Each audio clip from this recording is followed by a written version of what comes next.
Salut tout le monde et salut le podo. Alors aujourd'hui, on va se mettre un petit peu à la cool.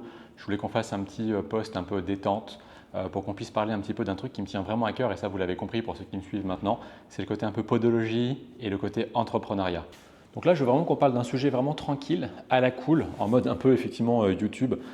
Pourquoi? Parce que on va pas s'adresser aux patients aujourd'hui, on va vraiment s'adresser aux podologues, aux professionnels de santé qui gèrent un cabinet. Je suis passé par là, je sais que on se sent d'abord avant tout soignant et puis on ne se sent pas forcément chef d'entreprise alors qu'en fait on en est quand même un finalement. Et donc ce qu'on va faire aujourd'hui, c'est qu'on va un peu débattre réellement de l'intérêt de penser aussi d'abord à son côté entrepreneurial au-delà de son côté podologique. On met les patients de côté, bien sûr, on n'oublie pas les patients, on n'est pas là en train de parler du soin, en train de dénigrer le soin, la qualité de soin. Bien au contraire, en fait, on va chercher à aller améliorer la qualité de soins. Et pour améliorer la qualité de soins, on va devoir travailler déjà sur notre personne. Et c'est ça qui est vraiment important. Quand tu as choisi de devenir podologue, tu t'es sûrement pas dit je vais gérer une entreprise. Et pourtant, c'est exactement ce que tu fais chaque jour. Que tu sois vraiment installé en collaboration ou que tu sois en train de te lancer. Aujourd'hui, on va parler d'un sujet qui est capital et qui est souvent négligé, c'est l'entrepreneuriat en podologie. Parce que oui, à la fois tu es un soignant, tu es un chef d'entreprise aussi. Si tu n'acceptes pas cette réalité, tu risques de la subir réellement. Alors pourquoi aujourd'hui c'est vraiment vital de penser comme un entrepreneur? Soigner, c'est sûr, on ne va pas se le cacher, c'est noble, mais ça ne suffit pas. Si tu veux prendre soin des gens, aujourd'hui c'est vraiment ce qui nous motive en l'occurrence, pour pouvoir prendre soin des gens, soigner dans le temps, sereinement, avec vraiment une liberté de soin, tu dois aussi assurer la santé de ton entreprise. Parce que aujourd'hui, ignorer la gestion, c'est comme ignorer la biomécanique. Ça finit mal. Je ne parle pas de la posturologie, je ne mélange pas les deux, mais tu ne laisserais pas un patient courir en pronation extrême sans compensation.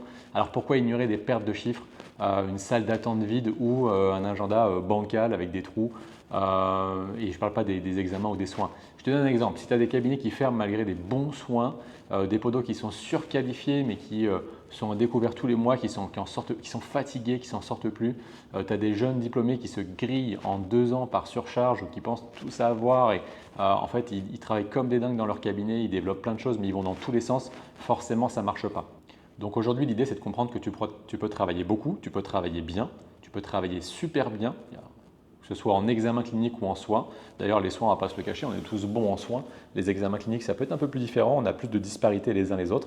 Des fois, on fait un métier, on peut avoir 10 podologues, on a l'impression que chacun ne fait pas le même métier parce qu'on est soit très différent dans nos spécialités, soit on est très différent dans notre façon de voir les choses, en l'occurrence. Et donc, notre cabinet, c'est un peu le reflet de nous-mêmes.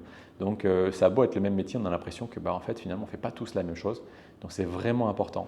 Et ensuite, une fois qu'on est parti dans ce soin, parce que dans notre tête, forcément, on veut développer notre qualité de soin, on veut donner le meilleur à notre patient. Mais je te donne un exemple concret. Si tu as fait plein de formations, tu as fait toutes les formations en podologie qui existent, posturo, préférence, bioméca, DU, diabéto, tout ce que tu veux, c'est OK. Tu vas donner ça à ton patient. Il y en a qui vont, malheureusement, je le sais, pouvoir donner tout. Alors, ils vont vouloir donner tout à leurs patients. Donc, des fois, dans leur consultation, ça va durer 1 heure. Ils vont essayer de mettre un petit peu de tout. Ils sont trop contents, donc ils vont expliquer au patient telle chose, telle chose. Mais le problème, c'est que tu peux expliquer tout ça au patient. Au bout de 5, 10 minutes, un quart d'heure, tu l'as perdu ton patient. Et il va te dire oui, etc. Mais lui, il s'en fiche. Lui, ce qu'il veut, c'est avoir une réponse à sa problématique qui soit claire, nette et précise. Il ne veut pas de choses un peu farfelues, il ne veut pas de choses trop techniques, ça ne l'intéresse pas. Donc lui, il veut des choses qui soient vraiment concrètes. À partir du moment où tu sais communiquer correctement avec ton patient et que tu vas à l'essentiel, il se passe des choses.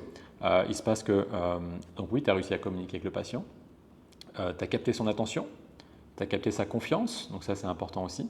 Et derrière toi, qu'est-ce qui s'est passé au sein même de ton entreprise? Tu as gagné du temps, tu n'as pas mis 1 heure à faire ton examen. Tu as gagné de l'argent, parce que déjà ton patient il est super content, lui euh, il arrive à se projeter, il a compris, il te remercie à la fin de l'examen, il dit oh, merci, on m'a jamais expliqué ça comme ça, c'est génial. Alors je sais que beaucoup vont dire oui, moi c'est bon, on me dit tous, ils me disent tous ça, merci, c'est génial, etc.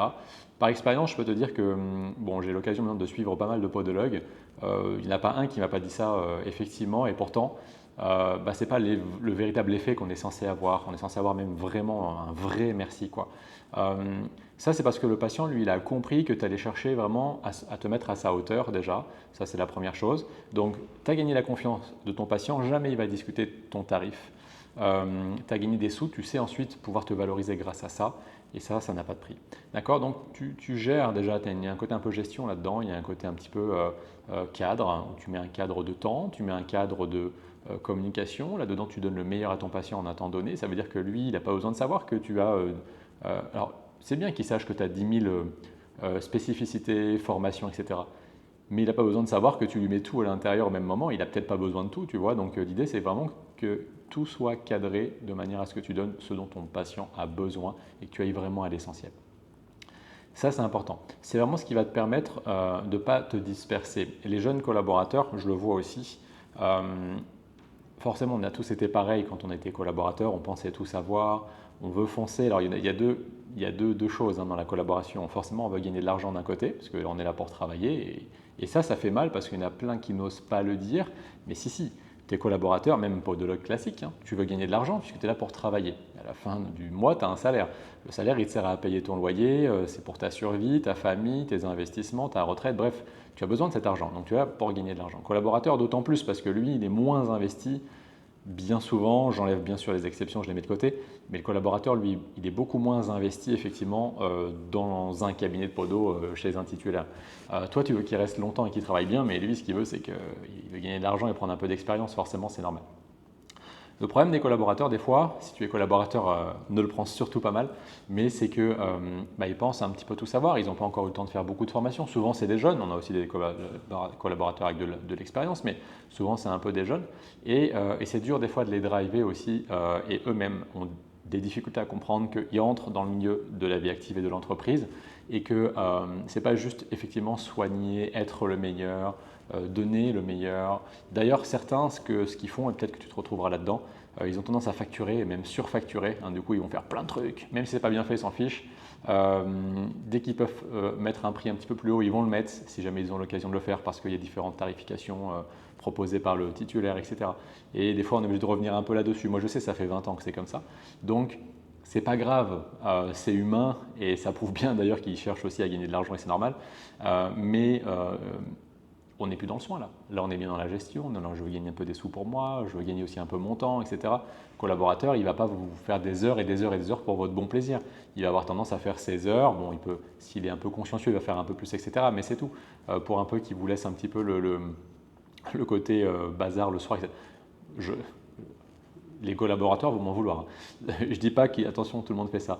Mais c'est pour dire que si on prend le pire, le négatif de la collaboration par rapport à si on parle en tant que titulaire, on peut retrouver, et on a tous retrouvé ce genre de cas. Et bien sûr, après, on a des collaborateurs qui sont exceptionnels. Moi-même, j'ai une collaboratrice, j'ai des collaborateurs, des collaboratrices et une collaboratrice surtout exceptionnelle qui travaille depuis très longtemps avec moi. J'en ai eu aussi qui se reconnaîtront, qui sont toujours exceptionnels, avec qui j'ai toujours de très très bons contacts. Donc bien sûr que, attention, il faut savoir faire la part des choses, mais on rentre dans un milieu d'entreprise et il faut savoir gérer réellement le côté gestion, le côté où est-ce qu'on veut aller, comment est-ce qu'on va travailler ça. Le problème que je vois beaucoup aussi, surtout, c'est que quand tu es podo, tu n'as pas le temps. Tu as ton agenda, il est blindé. Souvent, il est blindé de soins. Alors, c'est pas que les soins, c'est pas bien, mais c'est que ça prend du temps. C'est que souvent, on a aujourd'hui en France des soins qui ne sont pas forcément hyper bien valorisés. Si tu ne sais pas te valoriser, en général, la moyenne fait que ce n'est pas très bien valorisé. Ce n'est pas très rentable pour le cabinet parce qu'effectivement, tu ne gagnes pas beaucoup d'argent avec les soins, sauf si tu sais effectivement le facturer correctement. Et donc souvent, en plus, on a tout ce qui va être les clépodes, etc. Tu sais que ça prend beaucoup de temps, c'est très bien et c'est extrêmement important pour la prévention. Mais c'est sûr que pour un cabinet de podologie, si on prend le milieu entrepreneurial, ce n'est pas extrêmement rentable. Donc nous, en tant que podologue, finalement, du coup, ça nous fait travailler comme des dingues. On travaille beaucoup, on charbonne, et à la fin du mois, quand on voit le salaire, pour ceux qui ne font pas beaucoup de cliniques, c'est pas super quoi. C'est pas super et c'est même un peu frustrant parce qu'en plus, les charges tombent là-dessus et on a l'impression de travailler énormément pour finalement pas grand-chose quoi. Et ça, c'est vrai que c'est dur. C'est dur. Donc le problème de ces gens-là, souvent, de ces podos-là, c'est qu'ils vont vouloir chercher des solutions. Donc ils vont chercher des solutions internes au cabinet, mais on n'a tellement pas le temps qu'on ne va pas forcément aller voir ce qui se fait ailleurs où on va aller en formation, mais on fait des formations de spécialité et c'est très bien, il faut les faire. Mais la formation de spécialité, elle ne va pas nous amener réellement une compréhension de gestion, elle ne va pas nous emmener réellement un réseau réellement sur lequel on va pouvoir s'appuyer. Donc ça aussi, c'est un peu difficile et donc on a l'impression d'être un peu seul. Donc on fait ce qu'on peut, on fait comme on peut, on fait comme on entend aussi la plupart du temps, mais ça veut dire que le cabinet, malgré tout, il stagne. On a beaucoup ça. Belle stagnation du cabinet. Souvent on s'épuise, on a l'impression de travailler vraiment beaucoup. On peut aussi avoir, surtout sur les débuts, un cabinet qui progresse. Et moi j'ai connu ça, hein, vraiment un cabinet qui progresse, on est trop content. On a une croissance au sein même du cabinet, même de la clinique, des soins, de la clinique, du retour des gens. On s'investit vraiment dans la qualité de soins et c'est génial. Mais au bout d'un moment, on voit que le temps que ça nous prend à bosser des 75 heures, des 80 heures, des 90 heures par semaine, c'est dur, c'est très dur physiquement, c'est très dur psychologiquement et on se dit mais ok, c'est là aujourd'hui c'est bien, je suis content, en plus bon bah ça va, j'arrive à développer mon chiffre d'affaires, tiens c'est génial, mais est-ce que je vais réussir à tenir comme ça dans le temps? Et il y a aussi la différence entre les hommes et les femmes, c'est-à-dire que si tu es un homme, pas comme moi, tu vois c'est plus facile, alors c'est un peu le cliché, mais malheureusement ou heureusement, on gère un peu moins la famille à la maison, on a moins de charges, on va dire, familiales finalement, on a plus la charge de travail, donc on a un peu plus de temps pour travailler. Les femmes, c'est encore plus difficile. Les femmes, elles vont avoir l'étiquette de pédicure plus que de l'étiquette de podologue. Tu sais qu'il y a une disparité entre pédicure et podologue dans la tête des gens. Tu peux voir quelqu'un qui part faire un soin et qui te dit « Ah, bah vous faites des semelles aussi ». Alors que bien sûr que je fais des semelles, bah oui. Et en fait, pour les gens, pour beaucoup de gens, pédicure, c'est différent de podologue, alors que c'est la même chose, tu vois. Dans d'autres pays, ça s'appelle podiatriste. Il n'y a pas de confusion aussi comme ça. Ça marche, c'est de la pédicurie plus médicale. Est-ce que c'est bien, c'est pas bien, on s'en fiche, on ne rentre pas dans ce débat, mais c'est pour dire que nous, on dit pédicure podologue, c'est dur parce qu'effectivement, il y a des patients qui ont du mal à comprendre qu'on fait aussi de la clinique et qu'on doit être plutôt référé comme clinicien et que notre pédicurie doit être le bras armé de la podologie, tu vois. Donc ça, c'est vrai que c'est un peu, c'est ce qu'on voit souvent, c'est un petit peu difficile. Et donc les femmes, elles ont cette étiquette de pédicure et c'est dur, hein. On peut les charrier, on peut rigoler souvent, on rigole comme ça. Mais typiquement, beaucoup plus de soins, beaucoup moins de rentabilité, beaucoup plus de temps de travail, des chiffres d'affaires qui sont plutôt bas. On se retrouve vraiment sur un chiffre d'affaires très très moyen. Le chiffre d'affaires ne fait pas le bénéfice, attention, on est d'accord, mais malgré tout, on voit qu'on peut avoir des chiffres d'affaires qui partent de 70 000, 60, 70 000 euros, ce qui est la moyenne, 70-80, à des chiffres d'affaires de 300, 400, 500 000 euros. Oui, c'est possible, c'est possible. Il y en a. Alors j'allais dire il y en a plein. Non, il n'y en a pas plein, mais il y en a. J'en connais plein par contre. Donc, et c'est uniquement une histoire de proportion entre vos soins et vos examens. Et derrière, bien sûr, la qualité des soins et des examens. Et c'est ça qui fait toute la différence. Donc aujourd'hui, au-delà de la qualité du soin, de la prise en charge de votre patient, au-delà de ce que vous pouvez penser être bien ou pas bien au sein même du cabinet en tant que soignant, l'idée, c'est vraiment d'essayer de séparer ça de la gestion d'entreprise, de votre côté patron, parce que c'est péjoratif, mais c'est comme ça. Vous gérez une entreprise, l'idée c'est que vous puissiez comprendre que dans cette entreprise, vous allez délivrer un produit qui est en fait votre qualité de soin. Ça doit être le meilleur produit qui existe possible, et ce meilleur produit-là, derrière, s'il est très très très très bon, c'est les clients, on n'en dit plus patients, qui vont vouloir venir acheter ce produit parce que c'est ce qu'ils viennent chercher, c'est vous qui avez le meilleur produit. Donc c'est ça qui est cool pour eux et c'est là où vous allez chercher les gens. Mais en réalité, si jamais derrière vous n'avez pas un bon produit, ça ne marche pas quand même. Donc vous êtes chef d'entreprise, vous gérez une entreprise, vous avez le meilleur produit, le client est content, il achète ce produit, vous gagnez de l'argent, c'est comme ça que marche une entreprise et ensuite vous investissez cet argent et vous vivez. Et nous maintenant, si on transpose ça aux soins, c'est ce que j'aime bien dire, c'est que vous allez vous retrouver la plupart du temps du coup avec votre cabinet, vous allez délivrer une qualité de soins et cette qualité de soins elle doit être absolument exceptionnelle, donc c'est vous qui devez avoir le meilleur produit, vous vous souvenez. Donc les patients vont venir vous voir pour payer cette qualité de soins parce qu'il y a un prix à payer contre ça, forcément vous ne travaillez pas gratuit et derrière vous gagnez de l'argent, on en revient au même. Ensuite vous pouvez vivre, investir, etc., sécuriser votre famille bien, vous projeter aussi dans l'avenir et c'est vraiment quelque chose qui est très important. Donc oui, ça fait peur, mais le milieu de l'entreprise, c'est notre milieu, nous en tant que podologues. On gère un cabinet, on gère une structure juridique, on gère une entité juridique, une entreprise individuelle ou une société pour certains, mais vous gérez une entreprise, vous êtes chef d'entreprise. Donc, l'idée, c'est de savoir qu'on doit se comporter en tant que tel, en tant que vraiment chef d'entreprise. avant d'y mettre notre qualité de soin pour moi. Et c'est ce qui fait notre force, c'est-à-dire qu'on va savoir gérer notre cabinet, notre temps, on va savoir cadrer ce qui se passe dans notre cabinet, travailler la communication avec notre patient, non pas pour une communication marketing, ça n'a absolument rien à voir, mais une communication, tu sais,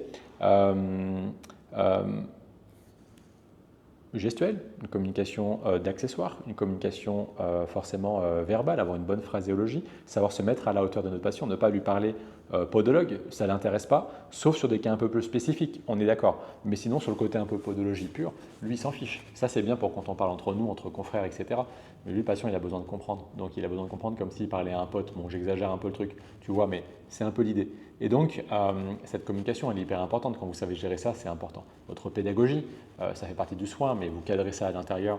Votre protocole d'examen, le protocole d'examen, c'est quelque chose qui va vous permettre de cadrer un timing, de cadrer à l'intérieur cette communication et votre pédagogie, et qu'à la fin, vous ne puissiez jamais vous perdre. Et le patient, lui, il a compris. D'accord, il vous donne sa confiance, il ne discute pas votre tarif, et derrière, vous ne vous posez aucune question. Si on commence à se poser 2-3 questions en disant, bah, tiens, est-ce que j'ai été bon? Est-ce que là, le patient, il n'a pas trouvé que c'était trop cher? Est-ce que là, est-ce que j'ai bon sur mon diagnostic? Si tu es incapable de donner une bonne vérification à ton patient à l'avenir, parce que s'il voit que quand tu vérifies, ou si tu vois que quand tu vas vouloir vérifier, tu as un peu peur du résultat, ça veut dire que tu n'es pas sûr de toi, tu n'es pas forcément hyper légitime, c'est pas négatif, hein, mais ça veut dire qu'il y a encore peut-être quelque chose à travailler. Tu vois, donc ça c'est vraiment l'idée du côté joindre le côté entrepreneurial au côté podologique pur, ou en tout cas gestion de cabinet. Pour moi, c'est important. Donc les 5 piliers d'une entreprise en podologie, c'est quoi? Première chose, eh ben, c'est le chiffre d'affaires. Savoir ce que tu factures, combien tu génères par jour, par semaine. Un chiffre d'affaires, ouais, on est qu'on dit ouais, chiffre d'affaires, on s'en fiche. Non, on s'en fiche pas. Moi, je m'en fichais au départ, il y a très longtemps. J'allais droit dans le mur. En fait, je travaillais beaucoup. Je voulais être très bon dans mon travail. Je pense que je l'ai été. Je voulais essayer de donner le meilleur à mes patients, mais j'ai oublié complètement de vivre à côté. J'ai détruit ma santé parce que je ne savais pas gérer une entreprise. Tu vois. Donc, l'idée, c'est vraiment de comprendre comment gère ton cabinet. Donc, tu gères une entreprise et tu dois savoir quel chiffre d'affaires tu fais et comment tu vas pouvoir utiliser ce chiffre d'affaires. Donc, ça, c'est vraiment important. Une facture, tu dois pouvoir savoir si elle est superflue, si elle ne l'est pas, si tu as exagéré, pas exagéré, c'est hyper important. Combien tu génères par jour, ça te permet de faire une moyenne aussi, de savoir si à un moment tu vas être sur des facteurs de hausse ou de baisse, de pouvoir créer du data, vraiment très important. Donc non, on ne se fiche pas du chiffre d'affaires, c'est important. Et un chiffre moyen en podologie, chiffre d'affaires classique, on doit être aux alentours de 80, 90 000 euros. Et c'est vraiment le plus bas. C'est-à-dire que là, c'est le début de l'échelle de croissance d'un cabinet de podologie. D'accord. Effectivement, le chiffre d'affaires, lui, il ne fait pas tout, mais sans chiffre d'affaires, bah, en fait, tu ne fais rien. Ensuite, tu as la rentabilité. La rentabilité, c'est connaître tes charges fixes, c'est connaître tes charges variables, c'est ce que tu gagnes réellement. Quand tu poses une paire de semelles, tu dois vraiment savoir quel a été le coût de ton bilan à l'intérieur. Et combien de fois il y a des podos, quand je leur demande leur prix de bilan, ils me donnent le prix de la semelle et du bilan. Je dis, non, quel est ton prix de bilan? Ah ouais, alors mais moi c'est compris. Bah ouais, mais quand tu fais pas de semelle, tu fais payer combien? Donc il y en a qui ont du mal à séparer ça, à ne pas faire de semelle orthopédique ou ce genre de choses. C'est hyper important. Donc quel est ton prix de bilan? Quel est ton prix de revient? Combien de temps tu mets pour faire ton bilan? Quelle est ta rentabilité? Est-ce que du coup ton tarif il est bon? Tu peux très bien prendre 1 heure et demie pour faire ton bilan. Bah ok, peut-être que ton patient il en aura marre, peut-être que toi ça te va très très bien, peut-être qu'il en aura pas marre. Mais dans ce cas, est-ce que ton tarif est en adéquation avec ce que tu proposes en tant que temps de prise en charge avec ton patient? Si ça ne l'est pas, bah, tu n'es pas rentable dans ton cabinet. Donc, ok, c'est génial, tu donnes ta personne, c'est bien. Tu ne pourras pas faire ça toute ta vie, tu vas t'épuiser, ça ne marchera pas, c'est pas possible. D'accord. Donc, tu es obligé d'avoir quelque chose qui soit en corrélation avec ce que tu proposes et qui fonctionne en termes de rentabilité. Ensuite, tu vas avoir la stratégie patient, optimiser l'expérience de ton patient, les bilans, le suivi, fidéliser intelligemment. Alors, bien sûr, on ne parle pas de fidéliser, c'est un peu un côté encore un peu entrepreneurial, mais dans le milieu, fidéliser, forcément, ça fait peur, mais c'est comprendre que tu dois rendre ton patient autonome. Et en fait, l'autonomie du patient, ça va passer un peu par sa fidélisation. Pourquoi? Parce que, en gros, tu vas donner une prestation à ton patient qui va lui permettre de comprendre comment il est fabriqué, quelle est sa problématique, comment il va pouvoir traiter sa problématique, lui, tout seul. Ça, c'est génial. Sauf que pour traiter sa problématique, au-delà des semelles orthopédiques que tu vas mettre, qui n'est pas un traitement en soi, qui est une triche. Quand tu mets une paire de semelles orthopédiques, tu vas tricher pour le patient, tu vas le prendre en charge le temps que lui fasse ce qu'il faut pour régler le problème. La question, c'est est-ce que lui va faire ce qu'il faut? Donc tu dois lui donner les bonnes clés pour qu'il puisse lui être capable de faire ce qu'il faut. et que derrière, ça fonctionne bien. Maintenant, est-ce qu'il va le faire? Donc, qu'est-ce qu'on peut mettre en place pour que derrière, s'il ne le fait pas, on puisse finalement toujours avoir la prise en charge de notre patient présente pour que derrière, on puisse toujours lui réexpliquer, le remettre sur les rails, le motiver. Puis il ne doit pas avoir d'excuses, tu vois, c'est pas genre il ne savait pas quoi. Donc ça, c'est vraiment important. Donc fidéliser les patients, c'est un peu dans ce sens. C'est comprendre que c'est l'autonomie finalement. C'est un peu paradoxal, hein, mais c'est l'autonomie du patient. L'expérience patient, c'est la même chose. On en parlait un petit peu au début, c'est l'effet waouh. Waouh, merci, on m'a jamais expliqué ça. J'ai fait 10 podologues, c'est la première fois qu'on m'explique ça. Encore une fois, beaucoup vont dire ça c'est bon, je l'ai. Moi, une fois de plus, hein, j'ai un petit peu d'expérience sur le suivi des podologues. Je peux te dire que tout le monde, sans exception, 100% me dit systématiquement ouais, mais ça c'est bon, moi je l'ai, t'inquiète. Sauf que quand on commence à mettre en place réellement le côté expérience patient, c'est le waouh du podologue. C'est-à-dire celui que j'ai en face de moi qui me dit ah ouais, non mais ok, ok. Et oui, c'est ça. Pourquoi? Parce que c'est vraiment travailler à la fois la communication, l'éducation thérapeutique, l'autonomie, la préparation physique, ça peut être aussi les préférences, ça peut être plein de choses qu'on va pouvoir travailler au sein même de la communication qu'on va utiliser avec notre patient, mais derrière lui, il doit tout de suite avoir un tilt, d'accord? C'est important et ça marche vraiment bien. Donc l'expérience patient est importante. Le bilan que tu mets en place, qu'il soit vraiment protocolé, qu'il soit clair, net, précis pour le patient, qu'il puisse être accompagné d'un point de vue pédagogique à l'intérieur, c'est hyper important. N'oublie pas qu'on cherche la qualité de soins, même si là on parle d'entreprise, de développement d'entreprise, de chiffre d'affaires. En fait, tout ça, ça passe par la qualité du soin, par ta prise en charge, le fait que le patient puisse penser que tu es le meilleur podologue. On n'a pas la prétention de dire qu'on est les meilleurs podologues, loin de là. Mais par contre, on doit être vu comme très bon par le patient parce que ce qu'il a reçu en termes d'expérience quand il est venu nous voir, c'est un truc waouh. D'accord? Ça, c'est vraiment important. Donc, tout ce qui va être vraiment lié à tout ça, cette expérience, elle est hyper importante pour la confiance qu'il va pouvoir nous donner et nous, la gestion de notre entreprise. Parce que derrière, notre cabinet, il tourne, donc notre entreprise, elle tourne. Ensuite, à l'organisation, automatiser vraiment tout ce qui peut être automatisé, donc tout ce qui va être compte rendu, les relances, la comptabilité, tous les gens qui peuvent t'entourer. C'est bête, mais il y a plein de choses aussi à laquelle on ne pense pas, nous, en tant que podologue, parce qu'une fois de plus, on a la tête dans le guidon, on fonce et on ne se rend pas compte, mais c'est tout ce qui est comptabilité. Beaucoup vont dire, ouais, moi c'est bon, j'ai vu avec mon comptable. Mais le comptable, il n'a pas le temps. Lui, son travail, c'est la comptabilité. Mais ce n'est pas te donner des conseils sur ton aspect juridique. Ce n'est pas te donner des conseils sur tes investissements. Ce n'est pas te donner des conseils sur, tiens, est-ce que là, tes chiffres sont bons, mais attention, l'année prochaine, tu risques de te faire attraper de telle manière, donc pour optimiser, il faudra peut-être travailler ça. Tu peux avoir quelques exceptions en termes de comptables qui vont pouvoir éventuellement t'aider, ou s'il y a des gens que tu connais vraiment, etc. Mais sinon, c'est extrêmement rare. Et pareil, moi, je te donne mon expérience. Moi, j'ai fait 4 comptables, dont un qui a failli pour qui c'est très compliqué, qui m'a fait mais n'importe quoi, mais ça je ne le savais pas. Moi je lui faisais totalement confiance, tu vois. Donc, et quand tu ne sais pas, et attention, tu es responsable de ta comptabilité, hein, même si tu as un comptable derrière, c'est pour ta pomme, hein. Donc c'est important. Et donc ça on ne peut pas savoir. Donc ton comptable c'est super, il fait ta comptabilité, il fait tout ça, mais derrière est-ce qu'on ne peut pas prendre des gens aussi, et on peut bien sûr, qui nous expliquent ce que c'est un peu qu'une entreprise, un gestionnaire d'entreprise, ça peut être un avocat fiscaliste, ça peut être plein de choses, mais qui sont là vraiment pour nous aider, qui prennent notre comptabilité d'ailleurs, hein, et qui se servent de cette comptabilité pour avoir des chiffres. Et ça, c'est vraiment important. Donc, on doit vraiment faire attention à gérer un petit peu toute cette automatisation, que ce soit au niveau des chiffres même de l'entreprise ou du cabinet, ou qu'elle soit au niveau de la gestion même de notre cabinet. Nos comptes rendus, beaucoup ne font pas de comptes rendus. Et pourquoi? Parce qu'ils n'ont plus le temps, parce que c'est stressant, parce que les médecins ne les lisent pas, etc. Donc, ça, ce sont des choses qui sont importantes. En revanche, les relances de patients qui ne viennent pas ou qui ne payent pas. Il y a des patients qui ne payent pas. Pourquoi? Parce que certains podos, d'un point de vue stratégique, à l'intérieur, ne mettent pas les bons process en place pour que ça n'arrive jamais, en l'occurrence, alors qu'on est bien dans l'organisation même d'une entreprise, pour que derrière, justement, ça n'arrive pas. On n'est plus uniquement dans le soin, là, on est vraiment dans gérer de l'administratif. Donc c'est important. Et automatiser sa comptabilité aussi. Il y a des choses maintenant tellement simples et mises à notre disposition qu'il ne faut surtout pas hésiter à utiliser ce genre d'outils pour qu'en termes d'organisation, on soit vraiment nickel chrome. Ça, c'est vraiment important. Ensuite, tu as le développement. Le développement, c'est, on va dire, notre point 5, à mon sens. C'est tout ce qui va être délégué, recruter, former. Du coup, ça c'est important. C'est créer une deuxième source de revenus. Tout ce qui peut être formation, produit, etc. Mais c'est vraiment important. Déléguer, il y a un moment, tu vas pouvoir travailler beaucoup, tu mets tout en place. Tiens, tu as tout fait super bien, ton entreprise c'est géré, donc ton cabinet c'est géré, ta qualité de soins elle est nickel, les patients ils sont super contents, tu ne peux pas donner meilleur et eux ils ne pourront pas avoir mieux autour, c'est génial. Mais ok, tu es bloqué quoi. C'est-à-dire qu'en fait, tu arrives à un stade où l'agenda c'est full, tu ne peux plus avancer, tu commences à te poser la question de tiens, je commence à être un peu fatigué, là je ne peux pas trop partir en vacances. Ben non. Le stress commence à revenir. Ok, donc il faut savoir déléguer ça. Et en fait, à qui on délègue? La fameuse collaboration. Donc nos fameux collaborateurs du départ que j'ai un peu chargé, attention ne m'en voulez pas, les collaborateurs, je vous aime, il y en a plein des collaborateurs, j'en ai plein, etc. Même j'en suis plein, donc j'ai rien contre les collaborateurs, bien au contraire.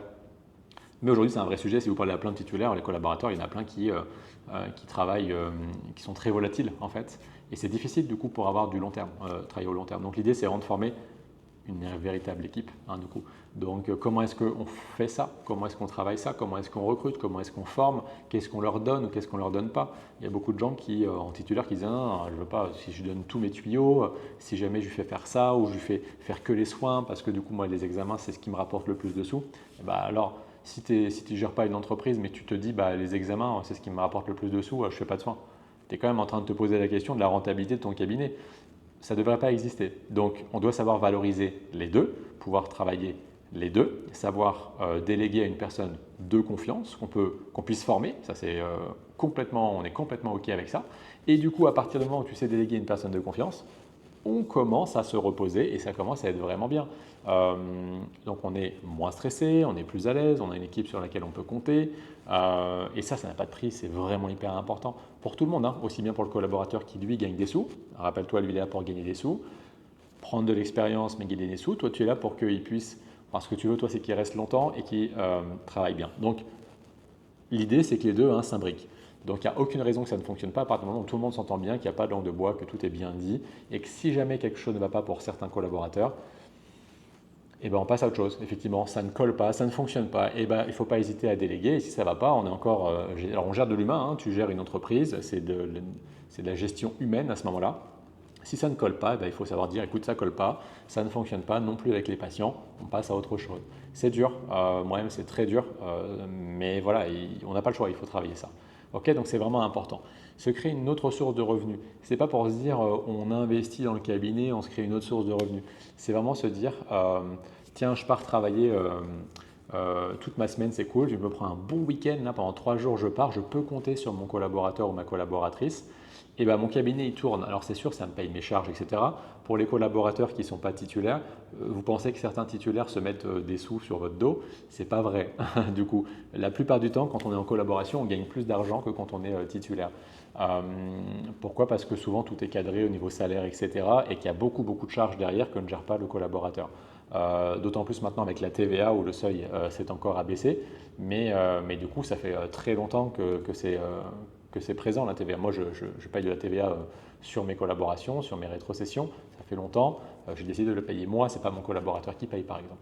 Donc, typiquement, c'est ça qui est important de comprendre, c'est quand on est collaborateur, souvent on gagne un petit peu plus, on est plus à l'aise en tout cas qu'un titulaire. Et donc, il faut accepter le fait que quand le titulaire il part, qu'il est remplacé par le collaborateur, c'est OK avec le fait que sereinement, il paye ses charges et puis en plus le collaborateur gagne ses sous à côté. C'est un deal, mais ça fonctionne bien en termes de stress, ça n'a pas de prix, donc c'est quand même hyper important. Donc on a dit chiffre d'affaires, rentabilité, stratégie patient, organisation, développement. Et ça, si on regarde bien, ça fait quand même penser à une entreprise, plus qu'à du soin, plus qu'à de la podologie pure, dans tous les cas. Les erreurs les plus fréquentes, c'est quoi? C'est que tu veux tout faire, c'est de ne pas se payer en premier. Tu fais 50, 60, 70 heures par semaine, bref, on s'en fiche, mais en fait, tu fais tout.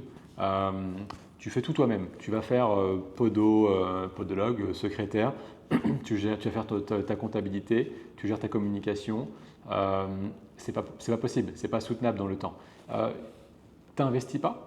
Si tu n'investis pas, forcément, c'est compliqué. Tu vas être dépendant de ton cabinet. Tu n'investis pas. Si tu n'investis pas, tu seras toujours dépendant du cabinet, de l'entreprise. Rappelle-toi, on a dit, l'entreprise, elle délivre un produit. Le client, il vient acheter ce produit parce que c'est le meilleur produit. Il est content, il te donne de l'argent contre ce produit. Tu gagnes de l'argent. Qu'est-ce que tu fais de cet argent?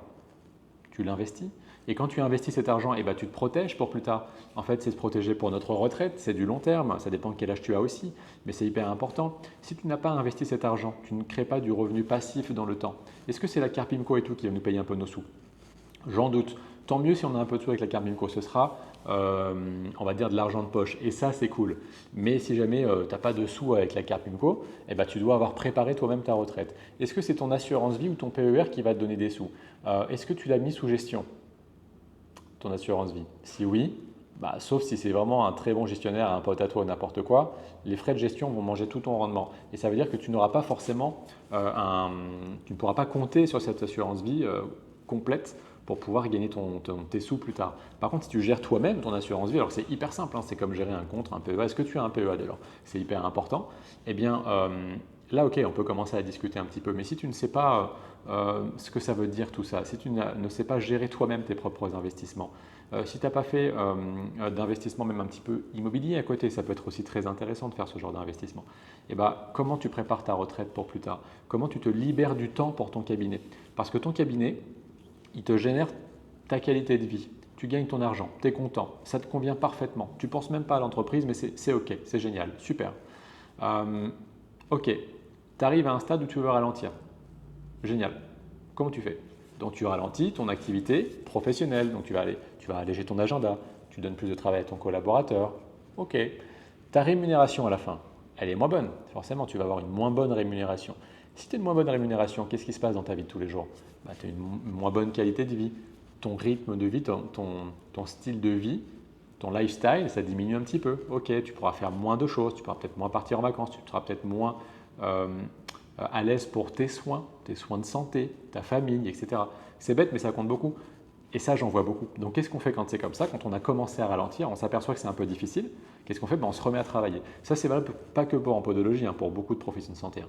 Donc, on se remet à travailler, puis finalement, on arrive avec toujours notre travail à côté, soit en charbonnant, soit pour ceux qui sont même déjà un peu à la retraite, à garder un petit pécule à côté, un petit temps de travail à côté, maintenir un peu notre qualité de vie. Mais ça t'oblige à bosser. Ça ne veut pas dire que bosser, c'est pas bien, mais tu dois avoir le choix. Si tu as le choix de travailler, c'est OK. Si tu veux bosser jusqu'à 75 ans, OK. C'est toi qui choisis, c'est OK. Moi, si je veux bosser, moi, il y a des chances que je continue à bosser jusque très tard parce que j'adore mon métier, j'aime, mais pas comme un dingue. Donc, c'est moi qui ai choisi de le faire. Puis, ça se trouve, je me dirais, bon, en fait, non, j'ai pas envie. J'ai envie de faire autre chose.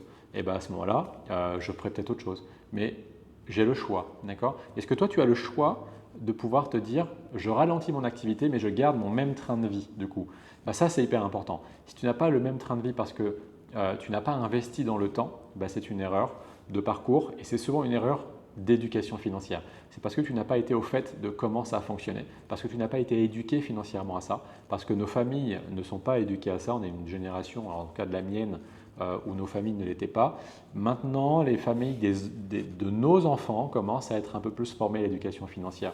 Mais typiquement, avant, ce n'était pas le cas.